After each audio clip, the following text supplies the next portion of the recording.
నమస్తే welcome to Charminar news నేను మీ ఆదిత్య ముందుగా బులెటిన్ హెడ్లైన్స్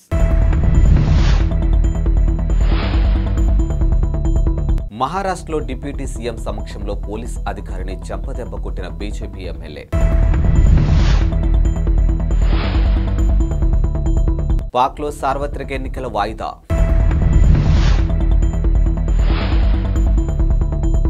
బంగ్లాదేశ్ విషాదం ప్యాసింజర్ రైల్లో మంటలు చెలరేగి 5 సజీవ దహనం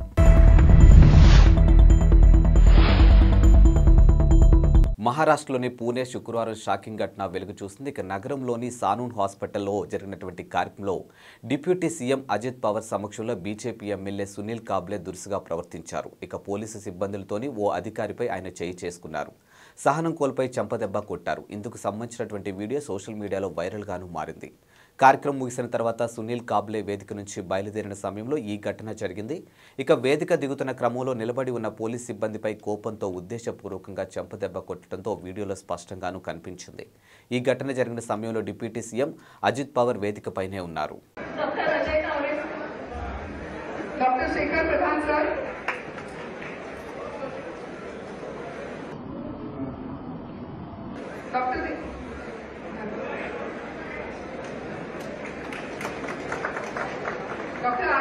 పాక్లో సార్వత్రిక ఎన్నికలు వాయిదా పడ్డాయి. ఇక ఫిబ్రవరి 8న జరగాల్సినటువంటి ఎన్నికలను భద్రతాపరమైన కారణాల వాతావరణ పరిస్థితుల రీత్యా వాయిదా వేసేందుకు పాక్ సెనెట్ నిర్ణయించింది. ఈ మేరకు సెనెట్లో ప్రవేశపెట్టినటువంటి తీర్మానానికి మెజారిటీ సభ్యులు ఆమోదం తెలిపారు.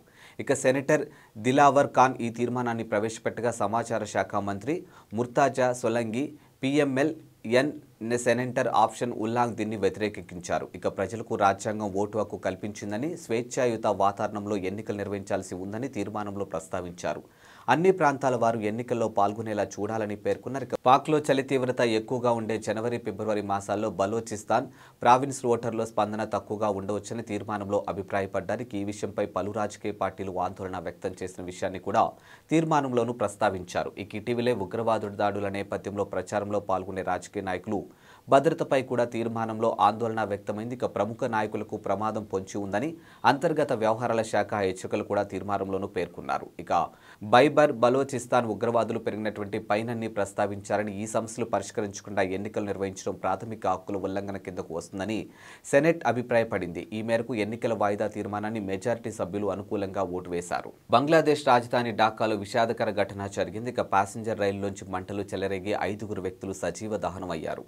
ఇక బైసోర్ నుంచి రాజధాని ఢాకాకు చేరుకున్నటువంటి బైనాపోల్ ఎక్స్ప్రెస్లో ఒక్కసారిగా మంటలు చెలరేగడంతో ఈ ప్రమాదం జరిగింది. కనీసం 4 కోచ్లో మంటలు వ్యాపించాయని అగ్నిమాపక అధికారి రగ్బుల్ హసాన్ వెల్లడించారు. ఇక 5 చనిపోయారని, వారి మృతదేహాలను గుర్తించామని పోలీస్ కమాండర్ ఆల్ మెయిన్ మీడియాకు తెలిపారు. ఇక ఢాకాలోని ప్రధాన రైల్వే టెర్మినల్ గోపీబాగ్ వద్ద రైలులో మంటలు చెలరేగినట్లు ప్రత్యక్ష సాక్షులు చెబుతూ ఉన్నారు.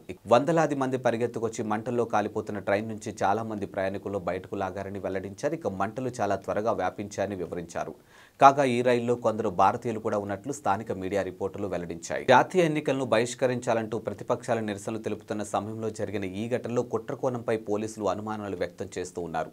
ఎవరైనా నిప్పు పెట్టి ఉంటారా అనే కోణంలో సందేహిస్తూ ఉన్నారు. ఈ అగ్ని ప్రమాదం విధ్వంసం దాడికి భావిస్తున్నామని పోలీస్ చీఫ్ అన్వర్ హుస్సేన్ పేర్కొన్నారు. గత నెలలో కూడా బంగ్లాదేశ్లో ఇలాంటి ఘటనే జరిగిందని, రైలులో మంటలు చెలరేగి 4 వ్యక్తులు చనిపోయారు. ఈ ఘటనకు ప్రతిపక్ష బంగ్లాదేశ్ నేషనలిస్ట్ పార్టీ కారణమని పోలీసులు, ప్రభుత్వ నేతలు ఆరోపించారు. అయితే ఈ ఆరోపణలు బీఎస్పీ తీవ్రంగాను వ్యతిరేకించింది.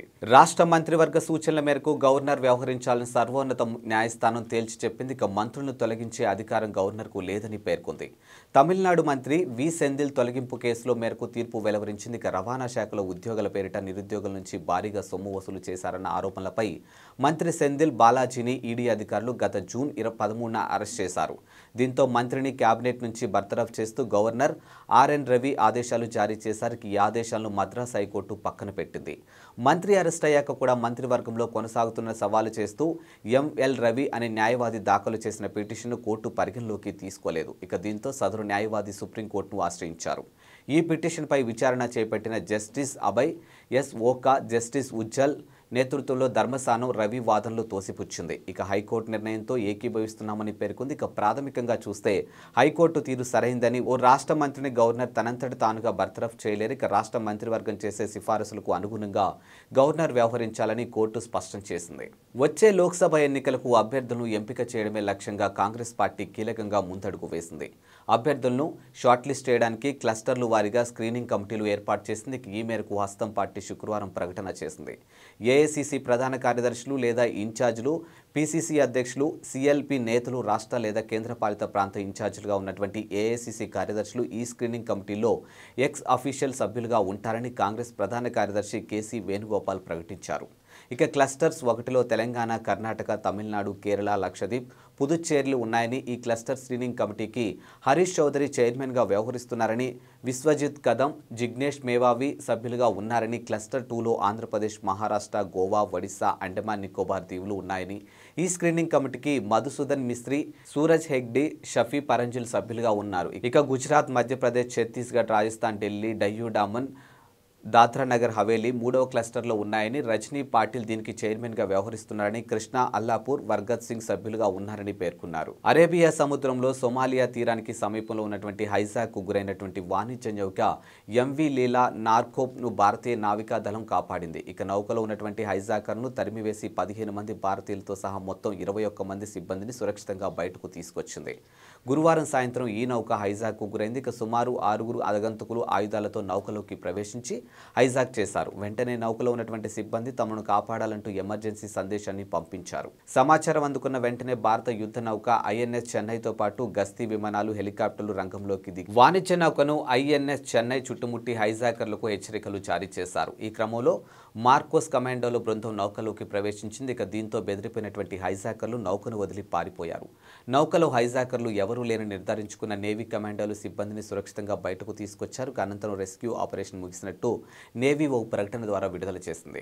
విజయవాడ ఎంపీ అభ్యర్థిగా వచ్చే ఎన్నికల్లో వేరే వారికి అవకాశం ఇస్తామని చంద్రబాబు తనతో చెప్పారని శుక్రవారం మీడియాకు తెలిపిన టీడీపీ నేత కేశినేని నాని ఈరోజు సంచలన ప్రకటన చేశారు. ఇక త్వరలోనే ఢిల్లీ వెళ్లి లోక్సభ స్పీకర్ని కలిసి తన లోక్సభ సభ్యత్వాన్ని రాజీనామా చేస్తానని, ఆ మరుక్షణమే టీడీపీకి రాజీనామా చేస్తానని అందరికీ తెలియజేస్తున్నానంటూ ఎక్స్ వేదికగా పోస్ట్ పెట్టారు. నేను పార్టీకి అవసరం లేదని చంద్రబాబు నాయుడు గారు భావించిన తర్వాత కూడా పార్టీలో కొనసాగడం సబబు కాదని నా భావన అని ఆయన వ్యాఖ్యానించారు. ఇక చంద్రబాబు, నారా భువనేశ్వర్లతో తానున్న ఫోటోని ఈ సందర్భంగా నాని షేర్ చేశారు. ఇదిలా ఉంచితే కేశినేని నాని శుక్రవారం ఉదయం రాజకీయ పరంగా ఆసక్తికర వ్యాఖ్యలు చేశారు. విజయవాడ ఎంపీ అభ్యర్థిగా వచ్చే ఎన్నికల్లో వేరే వారికి అవకాశం ఇస్తామని చంద్రబాబు తనతో చెప్పారని, ఈ మేరకు టీడీపీ నేతలు ఆలపాటి రాజా, నెట్టెం రఘురాం, కొనకళ్ళ నారాయణ గురువారం సాయంత్రం వచ్చి తనకు చెప్పారని అన్నారు. ఇక తిరువురులో చంద్రబాబు పాల్గొనే సభ నిర్వహణ బాధ్యతలు కూడా వేరే వారికి అప్పగించినట్లు, తనను జోక్యం చేసుకోవద్దని చెప్పారని ప్రకటించిన విషయం కూడా తెలిసిందే. కాంగ్రెస్ ప్రభుత్వం 6 గ్యారెంటీలకు చట్టబద్ధత కల్పించిందని మంత్రి తుమ్మల నాగేశ్వరరావు అన్నారు. ఇక ఖమ్మంలోని 54వ డివిజన్లో శుక్రవారం నిర్వహించినటువంటి ప్రజాపాలన అభయహస్తం దరఖాస్తుల స్వీకరణ కార్యక్రమాన్ని ఆయన సందర్శించారు. ఈ సందర్భంగా ఆయన మాట్లాడుతూ ప్రజల వద్దకే పాలన తీసుకుపోవాలనే ఉద్దేశంతో తమ ప్రభుత్వం ప్రజాపాలన కార్యక్రమాన్ని నిర్వహిస్తుందని అన్నారు. రేపటితో దరఖాస్తుల స్వీకరణ ప్రక్రియ ముగుస్తుందని గుర్తు చేశారు. ఇప్పటి వరకు దరఖాస్తు చేసుకుని వారు చివరి రోజైనటువంటి శనివారం తమ గ్రామ పంచాయతీ కార్యాలయాలు లేదా పట్టణాల్లో ఉన్నటువంటి వార్డు కార్యాలయాల్లో అధికారులకు దరఖాస్తులు అందించవచ్చని సూచించారు. 6 గ్యారెంటీల అమలుకు తమ ప్రభుత్వం కట్టుబడి ఉందని అన్నారు. ఇక ప్రభుత్వం ఏర్పడిన 2 రోజులకే మహిళలకు ఉచిత బస్సు సౌకర్యం కల్పించామని గుర్తు చేశారు. అలాగే రాజీవ్ ఆరోగ్యశ్రీ పరిమితిని 5 లక్షల నుంచి 10 లక్షలకు పెంచామని అన్నారు. ఇక మిగతా పథకాలు లబ్ధి కోసం ప్రజలు ఆందోళన చెందవద్దని, అర్హులైతే మీ ఇంటికే పథకాలు నడిచి వస్తాయని భరోసా ఇచ్చారు. ఈ సందర్భంగా తుమ్మల పలువురు దరఖాస్తుదారులతో ముచ్చటించారు. కనిగిరిలో ఏర్పాటు చేసినటువంటి రా కదలిరా సభలో టీడీపీ అధినేత చంద్రబాబు ఆసక్తికర వ్యాఖ్యలు చేశారు. ఇప్పుడు కొత్త విధానానికి తాను శ్రీకారం చుట్టానని వెల్లడించారు. ఇక తనతో సహా ప్రస్తుతం ఉన్నటువంటి టీడీపీ ఎమ్మెల్యేలు అందరిపైన ప్రజాభిప్రాయం తీసుకుంటున్నానని తెలిపారు. ఇక నేను బాగా పనిచేస్తున్నాను, మీకు అందుబాటులో ఉంటున్నాను, నేను మీ ఎమ్మెల్యేగా ఉండాలో వద్దో చెప్పండి అంటూ నా నియోజకవర్గ ప్రజలకు ఒక ఐవీఆర్ఎస్ సందేశం పంపించి అభిప్రాయాలు సేకరిస్తున్నామని వివరించారు. ఇక దీనివల్ల సరైన నాయకత్వం వస్తుందని, బాధ్యత కలిగిన నాయకులు వస్తారని, సమర్థవంతమైన నేతలు వస్తారని తెలిపారు. ఇక దీనిపైన ప్రజలు కూడా ఎప్పటికప్పుడు సమాచారం అందిస్తుండాలని చంద్రబాబు కోరారు.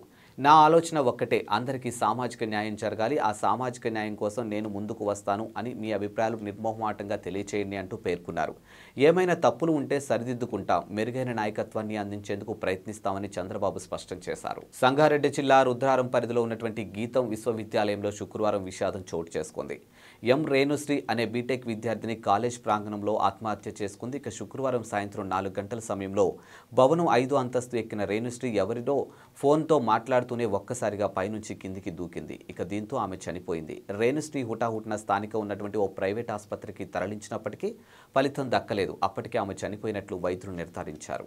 కాగా ఈ ఘటనపై యూనివర్సిటీ యాజమాన్యం వెంటనే పటాన్చెరు పోలీసులకు సమాచారం అందించింది. కేసు నమోదు చేసిన పోలీసులు రేణుశ్రీ మొబైల్ ఫోన్ను స్వాధీనం చేసుకున్నారు. ఇక దర్యాప్తు మొదలుపెట్టినట్టు వెల్లడించారు. ఇక హత్యకు గల కారణాలు తెలుసుకునేందుకు ప్రయత్నిస్తున్నామని వెల్లడించారు. కాగా హైదరాబాద్ కుకట్పల్లిలో ఉన్నటువంటి శిల్పా బృందావన్ కాలనీలో ఎల్లమ్మ బండకు చెందినటువంటి ఎం రేణుశ్రీ బీటెక్ మొదటి సంవత్సరం చదువుతుంది. ఆమె ఆత్మహత్య పట్ల తల్లిదండ్రులు, తోటి విద్యార్థులు కన్నీరు మున్నీరవుతున్నారు. ఇవి ఇవాల్టి బులెటిన్ అప్డేట్స్. మరో బులెటిన్తో మళ్ళీ కలుద్దాం. అంతవరకు సెలవు. నమస్కారం.